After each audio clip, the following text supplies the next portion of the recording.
All right, so for today's deep dive, we're jumping into a pretty interesting piece of hardware. Yeah, a really fascinating one. The Datavideo PTC-325TW. Exactly. It's a 4K tracking PTZ camera, and we're going to, unpack what makes this thing tick. We want to get past the spec sheet and into what makes it a real tool for hands-free production. And it's not an entry-level piece of gear. It sits at around $3,600. Right, so there's a lot of tech in there. For sure. And the core hardware backs that up. You're looking at a 12.8-inch CMOS sensor, and it delivers true 4K.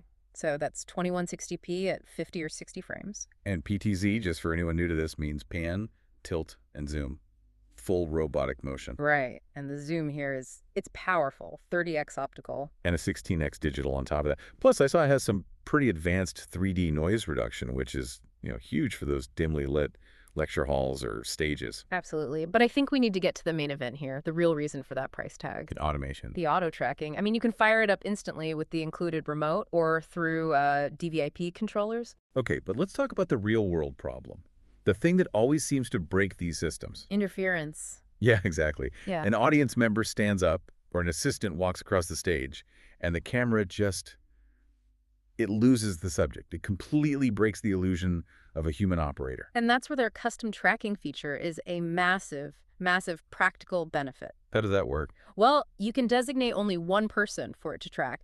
You essentially instruct the camera to ignore everything else. So other people, desks, things moving the foreground, it just sees past all that. It just sees past it. It removes all the noise that usually frustrates these kinds of automated setups. Okay, so once it's locked on, how do they make sure the movement doesn't look, robotic and jerky? That's where we get into the algorithms, I assume. Exactly right. They solve the jerky movement problem with two key things. First is what they call smart PTZ speed adaptation. How fancy. It is, but the core of it is a PID algorithm. Right, PID. That's a control system mechanism you see in all sorts of industries, not just cameras. Precisely.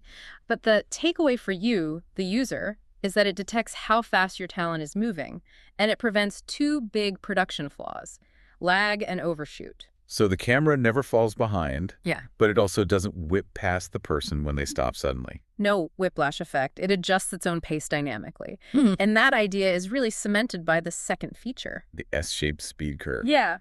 Think about a cheap, clunky freight elevator versus a smooth, luxury express lift. Okay, I see where you're going. This curve is inspired by that express lift. It ensures the camera starts and stops its movement seamlessly. It gives you that fluid, almost film-like quality. A perfect picture and perfect movement is great, but wiring can be a total nightmare. Let's talk about HDBaseT. The single cable solution. This is maybe the other huge selling point. So you run just one Ethernet cable. Just one Cat-T6 cable up to 100 meters, and that single line carries Everything. 4K video, all your control signals, tally lights. And power, right? And power. PoE plus R, power over Ethernet plus. It's a huge deal.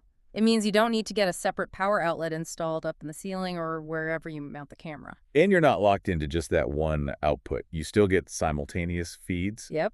You get 4K over HDMI 2.0 and that HDBaseT tip connection, but you also get a 3G SDI output up to 1080p 60. So it's backward compatible with older broadcast gear. Exactly. Plus, it has a dual stream function. You can use standard protocols like RTSP and RTMPS to stream directly to YouTube or Facebook while also sending that high-quality feed out via SDI or HDMI. Now, let's not forget the creative control. Right. It's automated, but the operator still defines the shot. Right. With the controller, you can quickly choose your framing. Full body, half body, close-up. It's just a button press. And this all plays into their idea of talent position. Yeah, their creative philosophy. I mean, centering your subject gives you stability. That's the safe shot. But it's not always the most interesting shot. Yeah. No.